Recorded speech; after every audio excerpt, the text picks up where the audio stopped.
Herkese merhaba. Bugünkü videomda Urban Decay'in yeni Born to Run paletini kullanarak yaptığım yeşil tonlarda ama doğal görünümlü bir göz makyajı göstermek istiyorum.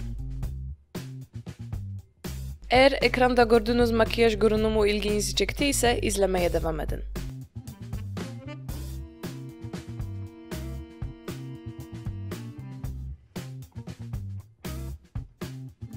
İlk olarak kısa uçlu karıştırma fırçamla paletin üzerindeki Riff far tonunu kriz bölgeme uygulayarak başlıyorum.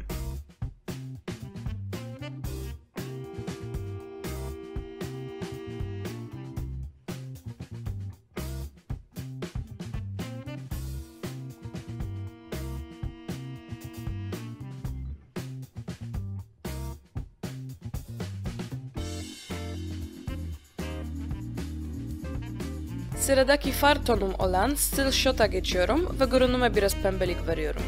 Gördüğünüz gibi bu farı da yine kriz bölgeme ama öncekinin çok az aşağısına uyguluyorum. Ardından temiz bir karıştırma fırçası alıp kenarların üzerinden geçiyorum. Görünüme biraz da turuncu ton vermek için Baya tonunu alıp yine bir önceki tonun alt kısımlarına uyguluyorum.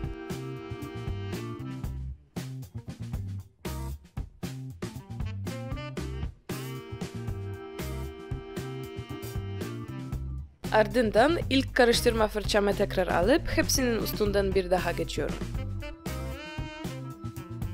Diş köşelere biraz derinlik vermek için küçük fırçamı alıyorum ve koyu kahve tonlardaki punk far rengini uyguluyorum. Gördüğünüz gibi farı diş köşelerden hafif yukarı doğru yani kriz bölgeme doğru da karıştırıyorum.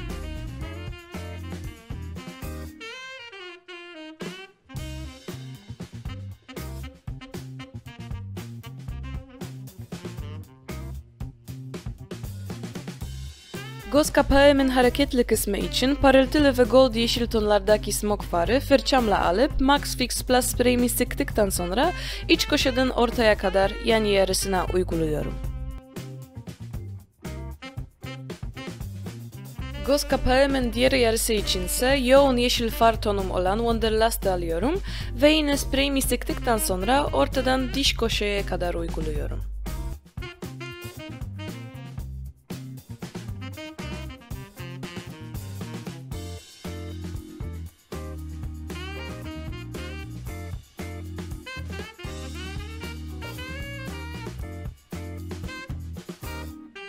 Ardından göz kapağımda kullandığım her iki fırçayı da tekrar kullanarak tonlar arası geçişleri güzelce yumuşatıyorum. Kaş kemiği ve iç köşeleri aydınlatmak için paletin üzerindeki Breakaway tonunu kullanıyorum.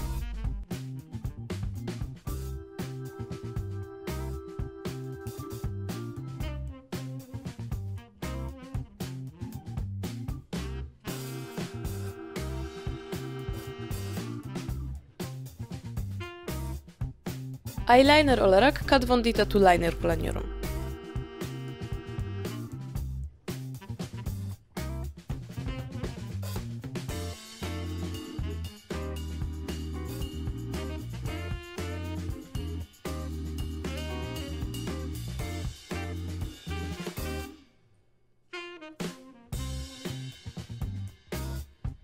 Bu makyajımda maskara tercihim Lancome Messier Big.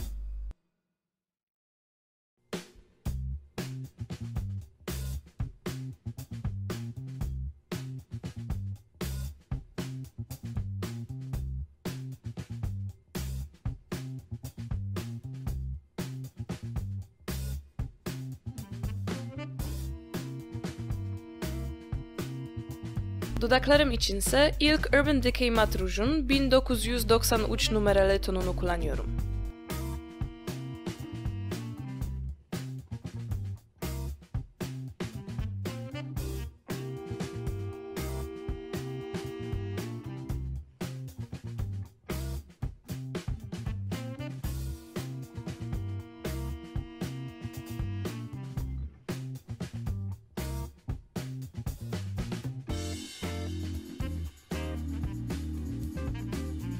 Sonra bu rujun üzerinden yine Urban Decay'in Baktok tonundaki likit rujuyla geçiyorum.